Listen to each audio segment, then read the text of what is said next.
On est dimanche, bienvenue chez Geek des Dimanches, l'émission où on échange nos bonnets, on boit de la bière, on parle de ce qu'on aime, on a peur de rien. On assume, c'est parti. Ness. Alors, bonjour. Comme je l'avais dit la dernière fois, je vais continuer avec un film dans lequel joue Tom Hardy. Cette fois, ça sera Bronson. Alors, Bronson a été réalisé par Nicolas Winding Refn. Comment t'as dit? Je sais pas. Pour nous. Je sais pas, allez vérifier sur internet. Donc, qui est, comme tout le monde le sait, danois, qui a réalisé pas mal de films ces derniers temps. On a eu très récemment The Neon Demon. Il y a eu Drive, qui a eu énormément de succès. Il y a eu d'autres films qui ont eu beaucoup moins de succès, qui sont bien fait descendre, comme Le Guerrier Silencieux ou Only God Forgives. Donc là, on est face à un réalisateur qui peut faire des trucs qu'on adore, comme qui peut faire des trucs qu'on déteste, parce qu'il ne fait jamais deux fois le même film, que ce soit par ses sujets ou sa façon de filmer. Ce film-là, je l'ai aimé, je l'ai même adoré. Et je vais vous raconter de quoi ça parle. Alors, Bronson, c'est un mec qui est en prison. Voilà. Alors, c'est l'histoire de... comment il s'appelle Michael Peterson, je crois, qui est le prisonnier le plus violent du Royaume-Uni. Ce monsieur a actuellement 64 ans. Il a passé 38 ans en prison, dans 35 en isolement. Parce que il tabasse tout le monde, parce que il prend des otages. Oui, on peut prendre des otages dans sa propre cellule d'isolement. Donc c'est un film qui raconte un personnage. Moi, je l'ai vu comme étant une espèce de personnage fascinant et complexe, pas du tout une espèce de criminel sauvage. Comme je l'ai. En fait, quand j'ai vu la bande-annonce, je me suis dit, je vais jamais voir ce film. Parce que ça a l'air trop violent, ce mec, il me fait peur. Et en fait, c'est pas du tout ça. Il fait peur, mais pas du tout par sa violence, mais par sa façon d'être, sa façon de se mettre en scène. Donc en fait, Nicolas Winding Refn met en scène un mec qui se met en scène. Le film est présenté comme un one-man show. Donc c'est Charles Bronson qui raconte son histoire. Il est là, debout, fond noir, comme un one-man show, quoi. Il a une audience devant lui, des gens. Il leur fait un spectacle et il leur raconte sa vie avec des flashbacks. Donc tantôt, il est habillé comme un monsieur loyal avec des masques. Il est là, il est grandiloquent, il parle, il sourit, il part dans tous les sens. Il a l'air d'un espèce de malade mental, vraiment très, très étrange. Et en fait, moi, je l'ai vu comme un one-man show qui présente un film burlesque, avec un peu de cinéma muet aussi, un peu de théâtre. Il y avait des scènes très théâtrales, comme vous verrez si vous voyez le film, la scène dans l'hôpital psychiatrique, il y a un pédophile qui rentre, on le sait un peu plus tard, mais comment il suit la caméra le suit comme ça faisait très théâtre. Et donc, en fait, c'est plusieurs films en un, et un film qui montre plein d'arts différents, voilà. Et du coup, moi, j'ai vraiment aimé. Et ma scène préférée, c'est la fin, quand il prend encore en otage son prof de dessin, parce qu'à un moment donné, bon, il fait du dessin. Et la scène de la peinture. Il est à poil, il se peint en noir, et il prend ce prof qui a toujours été très sympa avec lui, mais à un moment donné, il dit un truc qui lui plaît pas, donc voilà. Il le déguise en Magritte. Tu vois, le tableau de Magritte avec le gars avec la pomme, et il y a de la musique classique au fond, et puis lui, il est là, je prends l'otage, je suis Charles Bronson, etc. Donc voilà, donc vite fait, c'est l'histoire d'un mec qui voulait être célèbre, mais qui, comme il n'avait aucun don, il a tabassé des gens pour se faire connaître. Il avait un nom, mais il s'est pris un nom de scène, et c'est Charles Bronson. Je peux ajouter deux, trois éléments. D'une part, il est en prison sans cause.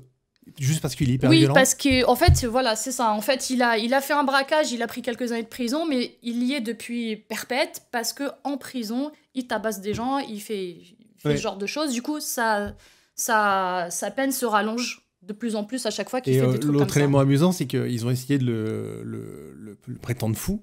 Et donc, ils l'ont envoyé en asile psychiatrique. Et l'asile psychiatrique l'a renvoyé en disant il est pas fou, il est juste hyper violent. C'est ça. C'est quand même hallucinant. Et donc, ce gars-là est toujours en prison alors qu'il a fini sa peine, en fait. Et moi, je trouvais que c'était... peut-être pas lui, parce que lui, je le connais pas, mais le perso, en tout cas, très, très intéressant. Ok, on enchaîne. Ouais, alors, qui va parler maintenant? Mike? Tu veux, Mike? Allez, c'est parti. Allez, go. Ok, donc moi, je vous parlais d'un petit jeu de cartes qui s'appelle Star Realms, qui est un jeu de ce qu'on appelle les jeux de deck building. Alors les jeux de deck building, c'est très simple. Ce sont des jeux où on va construire sa main pendant la partie plutôt que de la préparer avant, comme un jeu par exemple comme Magic ou Netrunner. L'intérêt de Star Realms, c'est que déjà c'est un jeu extrêmement facile à jouer. Le principe est très très simple. On commence avec 10 cartes, 8 cartes qui permettent d'avoir de l'argent et 2 cartes qui permettent de faire des dégâts à l'autre. Et on a au milieu, entre les deux joueurs, une petite rangée de cartes qui sont des cartes qu'on peut acheter. Et tout le système du jeu va être entre acheter des cartes pour avoir des cartes meilleures avec des caractéristiques qui sont plus intéressantes et en même temps arriver à faire des dégâts à l'autre joueur pour réduire donc ses points de vie. Donc quand un joueur arrive à 0 de points de vie, l'autre joueur a gagné. Ce que je trouve plutôt sympa, c'est que déjà il y a un thème un peu SF. Donc c'est pas rare, mais on a quand même généralement plutôt de la fantasy ou alors de l'horreur moderne. Donc ça, j'ai pu trouver plutôt ça assez frais. Ensuite, le jeu est extrêmement facile à jouer, extrêmement facile à comprendre. Toutes les personnes avec qui j'ai joué au bout d'une partie, ils avaient compris les règles. Et ensuite, il s'agissait juste de... Même moi. Même toi, c'est possible. Ensuite, il s'agissait juste de perfectionner un petit peu les subtilités. Alors, le jeu se décompose en factions assez simples. Je veux dire, rouge, jaune, bleu et verte, avec chacune une petite spécificité. Les rouges permettent par exemple de ce qu'on appelle cycler, c'est-à-dire dégager les cartes dont on ne veut pas. Les jaunes permettent de faire piocher ou d'enlever des cartes aux adversaires. Et les bleus permettent d'avoir un petit peu plus de crédit pour acheter des cartes ou avoir de la vie. Et puis les verts sont de la puissance de feu.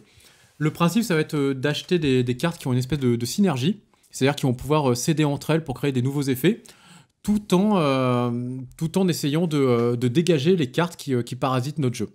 Donc c'est assez sympa, c'est un petit jeu de deck building, c'est un petit jeu d'économie, dans le sens où il faut arriver à gérer son jeu, enlever les cartes qui servent à rien, garder que les cartes intéressantes. Ça tourne vite, les parties font en général 10, 20, voire maximum 30 minutes. Donc pour les gens comme moi, par exemple, qui n'aiment pas perdre, ça permet de faire une revanche tout de suite, c'est plutôt intéressant. Le jeu est facile à transporter, donc on peut se l'embarquer, jouer dans un café, jouer chez un pote, c'est assez cool. Et chose rare, c'est un jeu de deck building qui peut jouer à la base à 2 joueurs, mais si vous avez 2 paquets, vous pouvez jouer à 3, à 4, et ça tourne très très bien, ça tourne très vite, c'est pas très onéreux, ça vous en coûtera autour de 15 €. Il y a quelques petites extensions qui rajoutent un peu de diversité. Et dans l'ensemble, c'est vraiment bien. C'est l'archétype du jeu, facile à comprendre, difficile à maîtriser, c'est plaisant, ça joue vite, on passe un bon moment. Go. Ok. Go. Next. Alors, je vous présente Nick Fury Agent of Shield, 2e volume. C'est une réédition parce que ça n'a pas été édité depuis les années 70. À l'époque, c'était édité dans des petits formats en noir et blanc avec un redécoupage assez approximatif. Donc, c'était dans l'Inattendu, Eclipso, Vengeur. Et là, on a enfin une édition à la hauteur des travaux de Jim Steranko. Et qu'est-ce qui se passe en 1966 ? Jim Steranko, lui, c'est un magicien qui fait de l'escape. Il s'enchaîne et il se met dans les cuves et il s'échappe des cuves. Et donc, il va arriver dans le bureau de Stanley avec son book pour présenter ses travaux, pour devenir dessinateur. Et Stanley lui dit, écoute, j'ai rien pour toi, mais par contre, tu dessines trop bien, donc tu vas en piocher un dans le catalogue et tu vas le faire à partir du mois prochain. Tu fais le titre.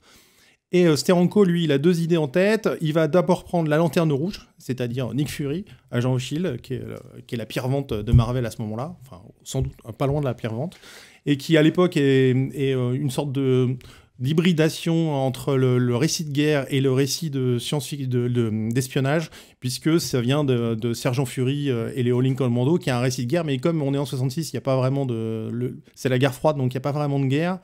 Et c'est fait par Kirby et Buscema, et c'est sans imagination.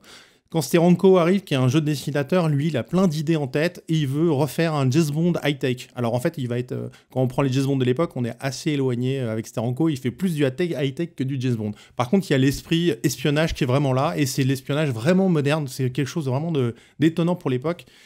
Et Steranko, donc sa deuxième idée, c'est qu'il va insérer tous les courants artistiques de l'époque, puisque lui, il est issu, c'est un jeune dessinateur, il est issu de ces courants-là.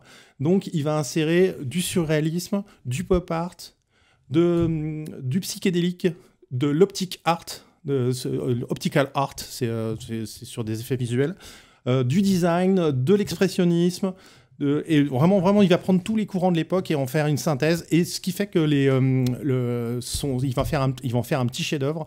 Et ce qui fait que les critiques d'art vont s'intéresser aux comics, ce qu'ils faisaient pas énormément avant. Et les liens vont être renforcés parce que avec le pop art, Andy Warhol, etc., Liechtenstein, avec Hero par la suite, ils vont tous ces grands auteurs peintres. Artistes composites vont reprendre des œuvres de bande dessinée. Voilà, donc ça c'est un petit bijou, c'est enfin réédité alors que on l'attendait. Moi personnellement, j'attendais depuis les années 70 que ça soit réédité dans une collection convenable. C'est le cas, voilà. Donc Nick Fury, Agent Fiel, 1967-1968, prenez pas celui d'avant, vous trompez pas, c'est celui-là le bon. Voilà, j'ai fini. Ok. Bon, bah. On repart déjà. On repart. J'ajoute un dernier truc. Vas-y. Il a aussi, je disais qu'il avait fait de l'expressionnisme et il a intégré beaucoup de courants. C'est aussi une des premières œuvres où il fait un snuff shade. C'est-à-dire il fait 3 planches sans parole, sans dialogue, sans encadrer avec du texte. Pas une parole pendant 3 planches. Qui se suivent. Oui, et ça raconte une histoire que par le dessin. Okay. Et c'est une mission d'infiltration de Nick Fury. Et quand il amène ça à son rédac-chef, qui à l'époque est Solomon Brodsky, Brodsky lui dit « Je te paye pas les 3 planches. Il n'y a pas de texte, c'est pas une histoire. » Et donc le dessin, c'est pas un travail. Jim Steranko, il menace de le jeter par la fenêtre. Et l'autre lui a payé donc ces 3 planches. Et depuis, c'est pour ça qu'on a du snuff set parfois de temps en temps dans les comics. Et c'est grâce à Jim Steranko qui a insisté pour se faire payer ces 3 planches. Sinon, il n'y en aurait pas. Voilà, ça y est, là j'ai vraiment fini. Ok, bon. C'était les geeks du dimanche. On vous a parlé de ce qu'on aimait, on espère que ça vous donne envie d'essayer et que vous allez aimer aussi. Merci. Bye bye. I'll be back. I'm sorry, Dad.